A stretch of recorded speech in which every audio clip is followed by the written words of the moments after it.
अस्सलामुअलैकुम dear students, welcome to Punjab technical and science academy. उम्मीद करता हूँ कि आप सब खैरियत से होंगे। स्टूडेंट्स, हम DI math 212 chapter number 1 exercise number 1.2 का फर्स्ट क्वेश्चन डिस्कस करेंगे। ये क्वेश्चन रेशनलाइज सिलेबस के अकॉर्डिंग स्मार्ट सिलेबस जो सेशन 2022 टू 2023 तक ऑन से लेकर एंड ऑन वर्ड आगे जितने भी एग्जाम होंगे वो इन्हीं क्वेश्चंस में से होंगे जो मैं आपको इस लेक्चर में करवाऊंगा।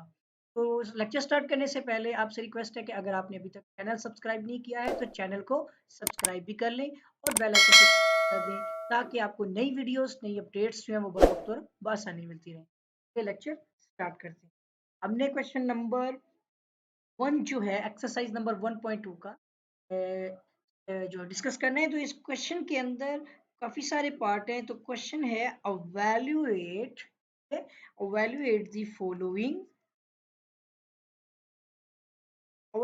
the following limits। ठीक है जी। तो इसमें जो है स्टूडेंट बेसिकली हमने जो है वो लिमिट फाइंड करनी है। तो इसके अंदर कुछ पार्ट हैं। सबसे पहला पार्ट डिस्कस करने जा रहा हूँ और मैं आपको बताता चलूँ कि क्वेश्चन हमारा है लिमिट एक्स अप्रोच टू 1। यानी इसमें एक लिमिट लगाई जाएगी जिसमें एक्स की रसाई है, यानी एक्स की अप्रोच जो है वो 1 है।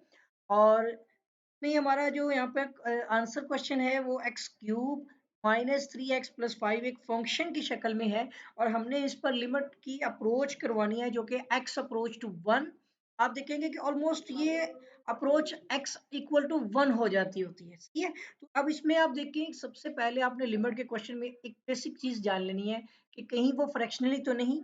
फिर अगर उसमें डायरेक्ट लिमिट पुट करें तो 0/0 फॉर्म तो नहीं बन रही। अब यहाँ पर तो ये फ्रैक्शन में नहीं है तो आप इसमें डायरेक्ट लिमिट पुट कर देंगे। तो 1 का क्यूब -3 इंटू 1+5।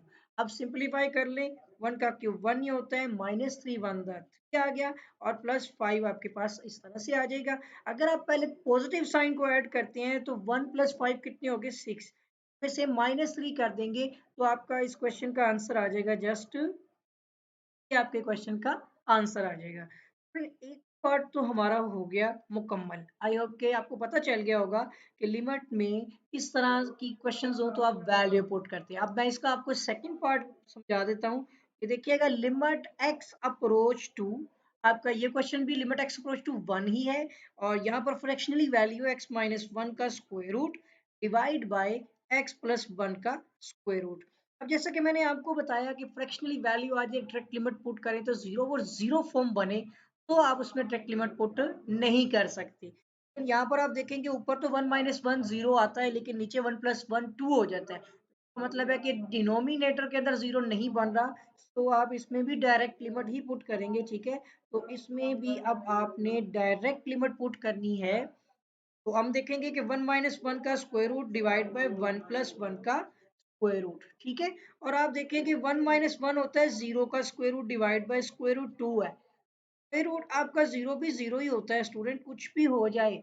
लेकिन अगर आप किसी चीज को भी 0 का ऊपर रखकर किसी चीज से भी डिवाइड करेंगे ना तब भी आपको बदले में 2 ही मिलेगा। आप चाहे इस तरह से 0 लिख लें, चाहे ZERO वाला 0 लिख लें, बुक से मैच कर लें, जो भी करना है आप कर लें। ये आपके इस पार्ट का आंसर है। ओके।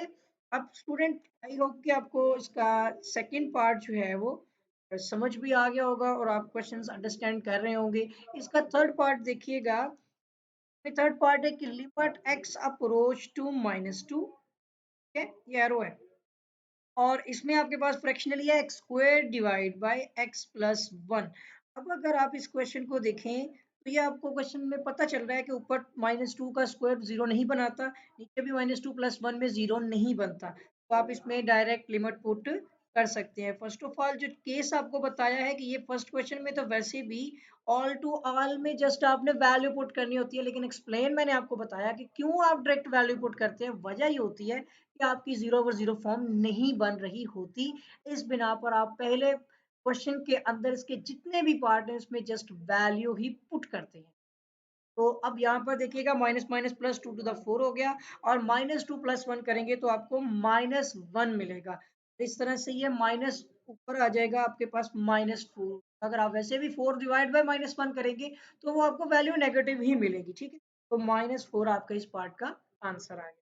अब स्टूडेंट इसके अंदर तो टोटल 6 पार्ट हैं इस क्वेश्चन के, लेकिन आपके रैशनलाइज्ड एक्सरसाइज के सिलेबस के मुताबिक, उस स्मार्ट सिलेबस, उस पेपर सेटिंग सिलेबस के मुताबिक आपने जस्ट इस क्वेश्चन नंबर 1 के 4 पार्ट ही करने हैं। ठीक है, फर्स्ट 4 पार्ट ही आपने करने हैं, तो अब इसका लास्ट पार्ट 4 पार्ट जो है नहीं करवाने वाला, मैं फिफ्थ करवाऊंगा क्योंकि वो पेपर में शामिल नहीं है। तो इसमें आपका जो इसका पार्ट 4 है, इसमें लिमिट एक्स अप्रोच टू 3 है। ठीक है, और बहुत सिंपल सा क्वेश्चन है कि 25 माइनस एक्स स्क्वायर का होल स्क्वायर रूट है। अब जस्ट आपने पहले तो ये चीज होती है कि हम पहले देख रहे होते हैं फर्स्ट केस के, कहीं ये फ्रैक्शनली तो नहीं, बिल्कुल फ्रैक्शनली नहीं है, और जीरो और जीरो फॉर्म भी नहीं बन रही होती। तो इसमें आप देख भी रहे हैं, तो आपने जस्ट इसमें लिमिट पुट करनी है। सो 25 माइनस 3 का स्क्वायर और इसका टोटल होल स्क्वायर रूट, ये आपके पास आ जाएगा 25 माइनस 3, 3 9 हो गया। अगर आप 25 माइनस 9 करेंगे, कैलकुलेट करके देखिएगा 16 आ जाएगा, और इसका स्क्वायर रूट होता है 4। ये आपके इस पार्ट का आंसर आ गया। आई होप के स्टूडेंट्स आपको जो है ये एक्सरसाइज 1.2 इसका क्वेश्चन नंबर 1 जो है वो समझ आ गया होगा, और इसका यही 4 पार्ट आपने करने हैं। और इसके साथ ही अगर आपने चैनल को अभी तक सब्सक्राइब नहीं किया है तो आप चैनल को सब्सक्राइब भी कर लें, और बेल आइकन पर क्लिक भी कर दें, वीडियो को लाइक कर दें, शेयर कर दें, और कमेंट्स में अपनी जो है वो राय का इजहार ज़रूर कीजिएगा। अगर आपको वीडियोस में किसी किस्म की प्रॉब्लम आती है तो कमेंट में जो है वो मुझे बताएं, ताकि मैं उसको सॉल्व करूं। आपके साथ फिर मुलाकात होगी नई वीडियो में एक नए लेक्चर के साथ, तब तक के लिए।